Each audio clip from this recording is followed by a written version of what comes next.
Bon, eh bien nous sommes en octobre, plutôt fin octobre. Et bien regardez, il fait une météo magnifique, voilà, ciel bleu, très bonne température, plus de 20 degrés.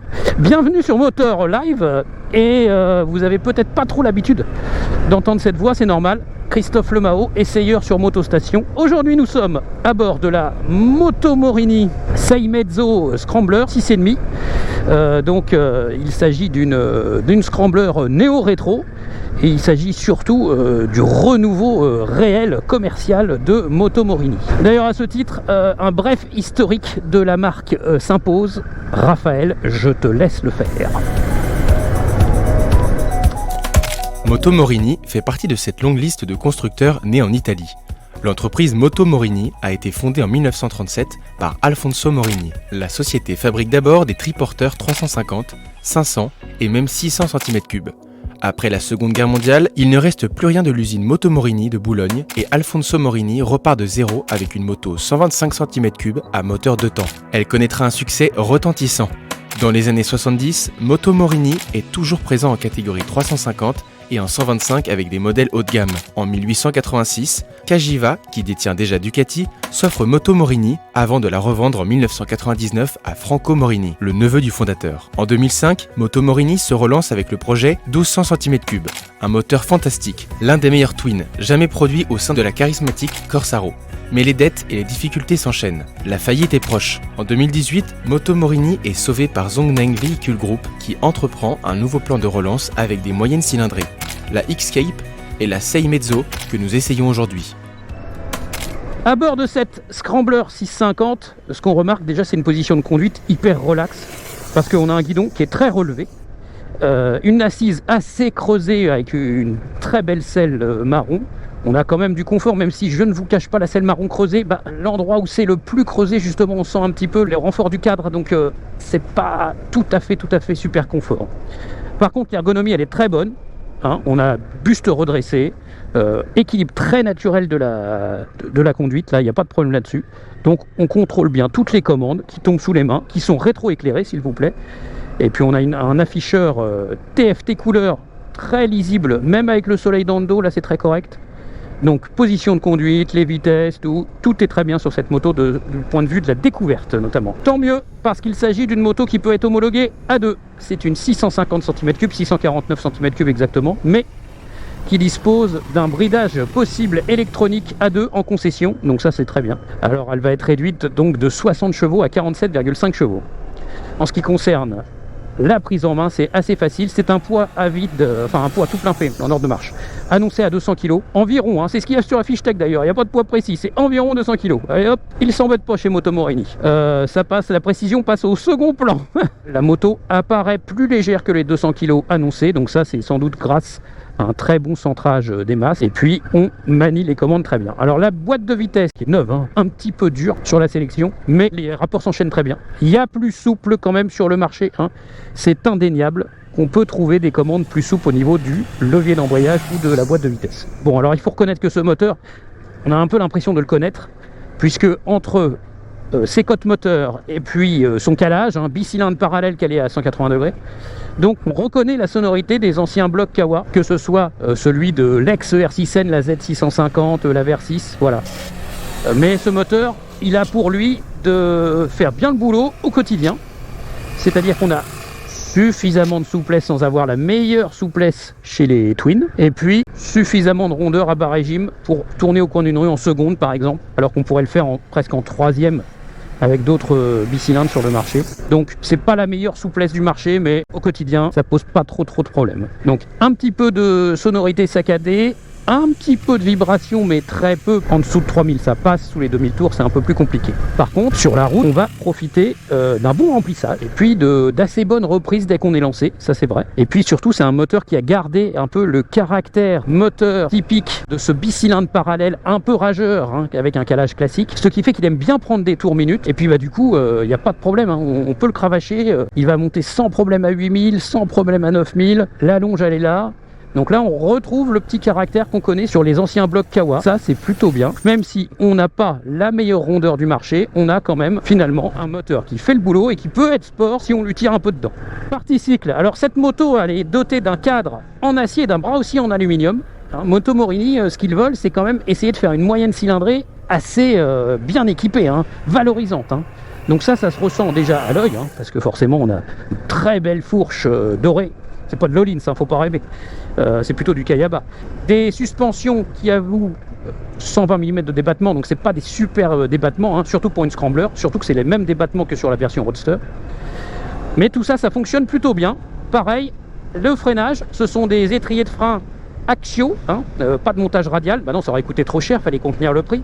Mais ça fonctionne très très bien. Là, on fait une fort, hop, hop, pas de problème. ABS Bosch 9.1, donc là, il y a de la sécurité. L'ABS Bosch, malheureusement, qui n'est pas déconnectable. Donc du coup, pour jouer en tout terrain, c'est pas trop évident. On aurait bien aimé pouvoir déconnecter l'arrière, notamment, comme sur les motos plus haut de gamme. Alors, il faut pas rêver, toujours pareil. Il y a une question de prix dans tout ça, une question de coût. Mais les suspensions font bien leur boulot. Et la moto est précise, elle a une bonne tenue de cap à haute vitesse, elle est maniable, elle est assez précise dans le sinueux, et donc on a vraiment du plaisir à la conduire, que ce soit à vitesse réglementaire ou un peu plus vite.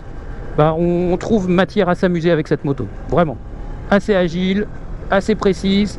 Alors les suspensions, moi personnellement, je préfère les motos qui travaillent bien sur toute la course des débattements.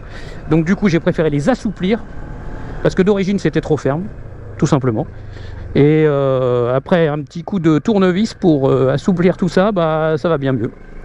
Et je trouve que même si elle est un petit peu souple, du coup ça pénalise son agilité, mais en contrepartie on a une moto qui travaille mieux en suspension. Ça c'est très très bien, là hop, on s'amuse, un gros freinage, hop, c'est assez fun quand même, puisque on peut vraiment bien placer cette moto. Donc, balade, buste redressé, la suspension qui travaille, on a quand même des bons ingrédients pour la balade. Et puis en prime, si on veut s'amuser un petit peu, eh bien on peut le faire. Donc c'est une moto qui a du répondant en termes de partie cycle, comme en termes de moteur, de l'énergie, suffisamment. Donc on peut s'amuser. Alors là, on arrive sur un endroit que nous avons utilisé pour faire les photos et les vidéos. C'est un S assez classique. C'est ce qui permet de bien voir la maniabilité de la moto. Le bitume n'est pas très bien revêtu, hop, la moto se cale bien sur l'angle quand même, elle ressort bien, on s'amuse, c'est sympa. Pas de traction control, donc quand on passe dans les graviers, ça glisse de l'arrière, ça dérape, donc il faut soigner sa trajectoire, ou au pire, au contraire, on va dans les graviers pour s'amuser un peu. Voilà, c'est un petit peu de fun, faut pas passer à côté de ça en moto, ce serait dommage. Après avoir fait des petites routes, ce qui serait bien aussi, c'est d'aller s'amuser un petit peu. Et puis on en profite, j'ai desserré un peu, décomprimé les suspensions. J'en ai profité aussi pour dégonfler les pneus. Et voilà. Et là, on va aller faire un petit peu de tout terrain.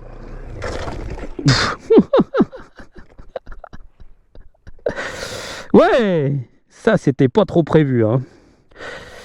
Surtout que je suis passé tout à l'heure, ça passait à l'aise. Voilà. Donc là,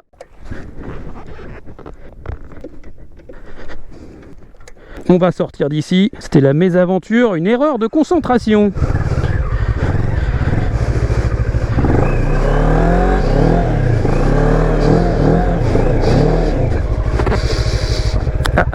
Allez. Allez. Donc du vrai chemin, du costaud, de la caillasse. Bon là j'ai bien fait de décomprimer un peu les suspensions. Compression, détente, desserrer un peu tout ça, dégonfler les pneus. Ah oui, c'est mieux. Je l'ai fait une première fois pour voir, sans rien toucher, en gardant les réglages route.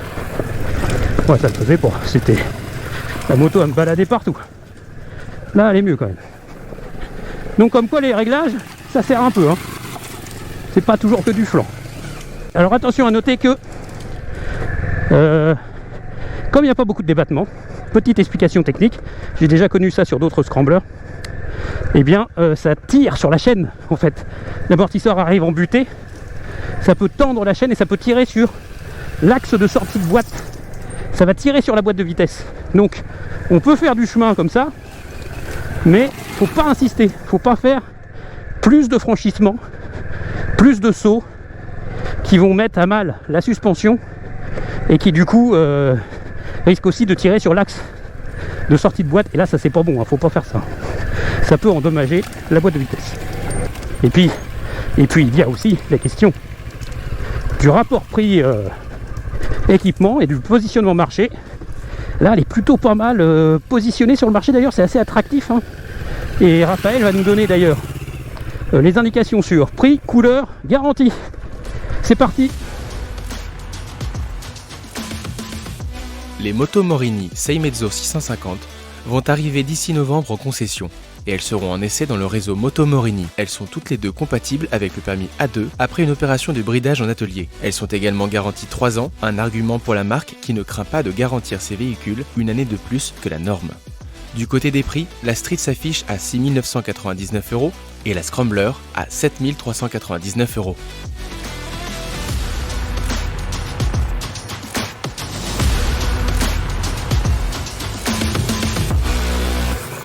Voilà, on va profiter de ces derniers rayons de soleil de la journée en ce mois d'octobre. Fait beau, c'est trop bien de faire de la moto. Allez, ciao.